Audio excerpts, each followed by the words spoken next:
तो यूपी में एक और माफिया का मर्डर, यूपी में एक और शूटर का शूटआउट।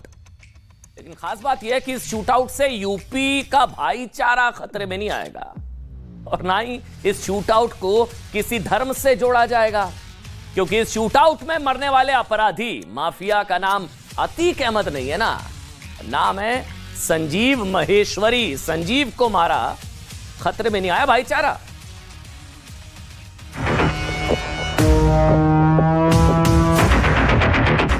सवाल ये नहीं है कि कौन मर रहा है, सवाल ये है कि किस स्थान पे मारा जा रहा है। जो सबसे ज्यादा सिक्योरिटी एरिया है वहां मारा जा रहा है।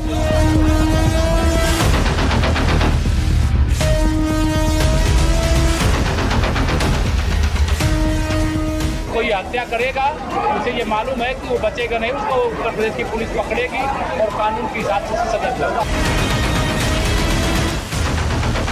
गवाह को मारने के लिए ये आदमी व्हाइट शर्ट पहन के आया है। पुलिस की जिम्मेदारी नहीं बनती है कि वो चेक करे।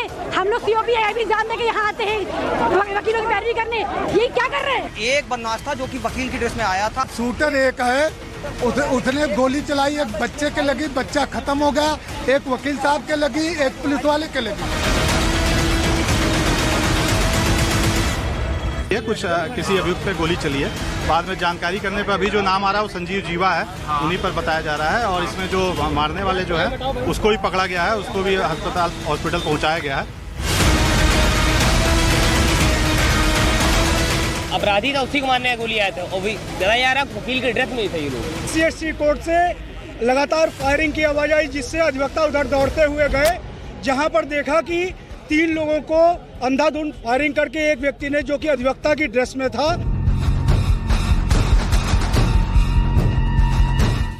आप एक बार को सोचिए, जब अतीक अहमद या असद का मर्डर हुआ था तब कितना बड़ा बवाल हो गया था देश में। उसको उसके धर्म की वजह से मार दिया गया नहीं, और कहा गया कि इस भाईचारा खतरे में आ गया, लोकतंत्र खतरे में आ गया, वो मुसलमान था इसलिए उसको मार दिया। पूरे देश में बवाल मचा दिया था तमाम कथित सेकुलर नेताओं ने। आज कहीं ऐसा बवाल हुआ, किसी हिंदू ने खड़े होकर बोला कि नहीं इसको क्यों मार दिया?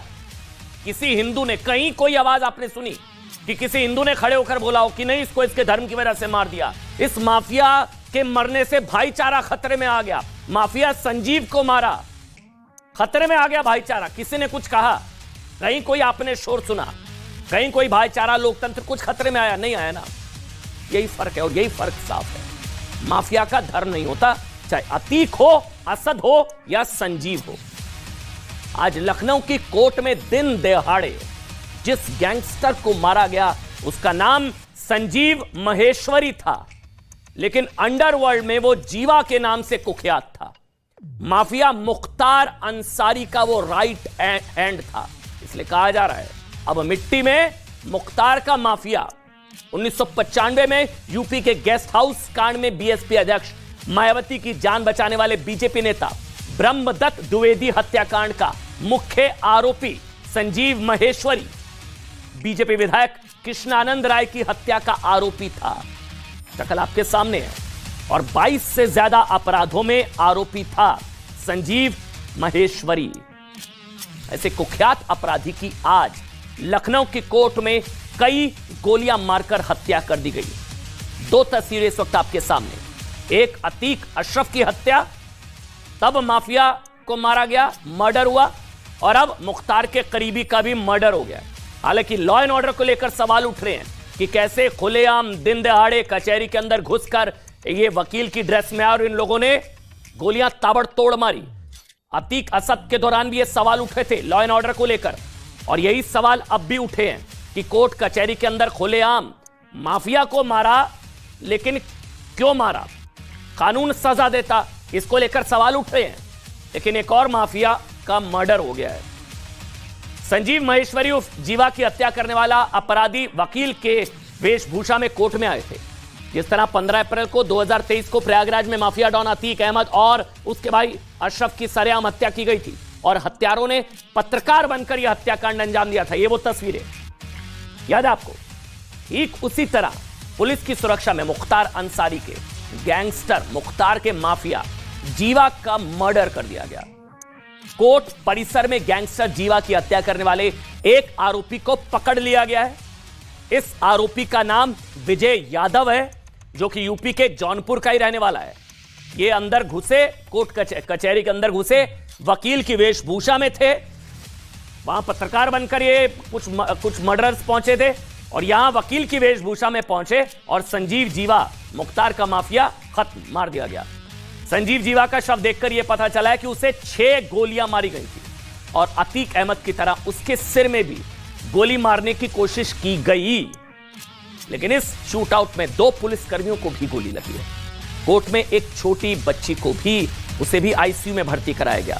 पुलिस ने बताया कि इस शूटआउट में पुलिस के जिस जवान को गोली लगी है वो अब खतरे से बाहर हैं, जबकि जिस बच्ची की पीठ में बताया जा रहा है कि गोली लगी, उसे आईसीयू में शिफ्ट किया गया है।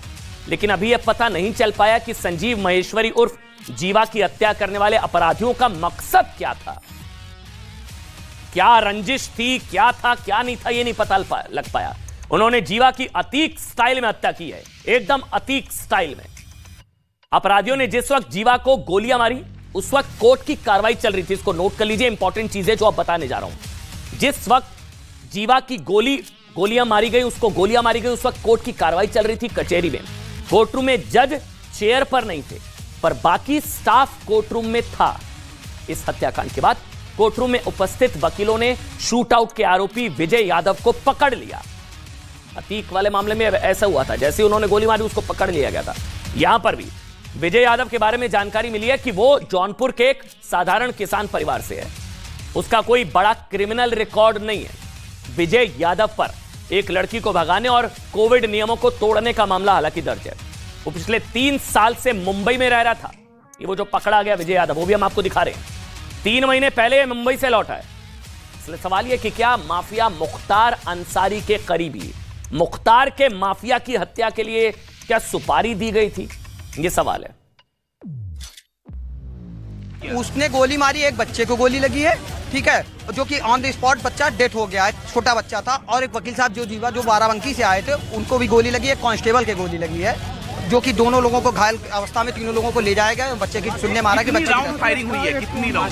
5 से 6 राउंड हुई है। 5 से 6 राउंड। आप क्या कर रहे हैं उस दौरान? आप क्या कर रहे हैं? हम लोग वकील सब उसको, पुलिस भाग गई खड़ी, वकीलों ने उसको पकड़ा है। पुलिस अपने जब फायरिंग हुई तो पुलिस बाहर की तरफ भागी, हम लोगों ने उसको दौड़ा के पकड़ा है। वो भी कोर्ट रूम में फायरिंग करने के बाद भागा, तब हम लोगों ने उसको पकड़ा। पुलिस अपनी जान बचा के भागी, हम लोगों ने अपनी जान पे खेल के उसको पकड़ा है। और लखनऊ में हुए शूटआउट के बाद सबसे बड़ा सवाल यह है कि अपराधी कोर्टरूम तक खतरनाक हथियार लेकर कैसे पहुंच गए। लॉ एंड ऑर्डर को लेकर सवाल उठ रहे हैं कि ये अपराधी खतरनाक हथियार लेकर कोर्टरूम तक पहुंच कैसे गए, जबकि कोर्ट सुरक्षा के लिहाज से बेहद संवेदनशील जगह है। सिक्योरिटी बहुत टाइट होती है। कोर्ट में गेट पर ही मेटल डिटेक्टर्स लगे होते हैं। जो अपराधियों के हथियार गेट पर ही डिटेक्ट क्यों नहीं हुए? क्या कोर्ट की सुरक्षा ऐसी होनी चाहिए जहां कोई भी व्यक्ति काला कोट पहनकर कहीं भी घुसाएगा और ताबड़तोड़ गोलियां मार देगा, मरने वाला माफिया ही क्यों ना हो? लेकिन हुआ कैसे? ये सवाल कोर्ट के वकील भी पूछ रहे हैं।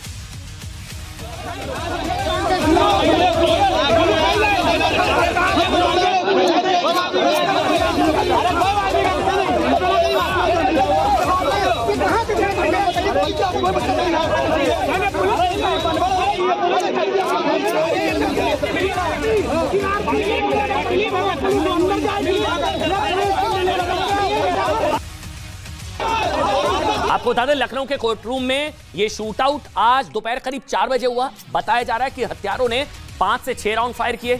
शाम 6 बजे हुए कोर्ट में शूटआउट में अभी भी साफ नहीं है कि कोर्ट रूम में कुल कितने हत्यारे थे। ये शूटआउट विजय यादव ने अकेले किया था या उसके साथ कुछ और भी लोग थे, लेकिन इसको पकड़ लिया गया।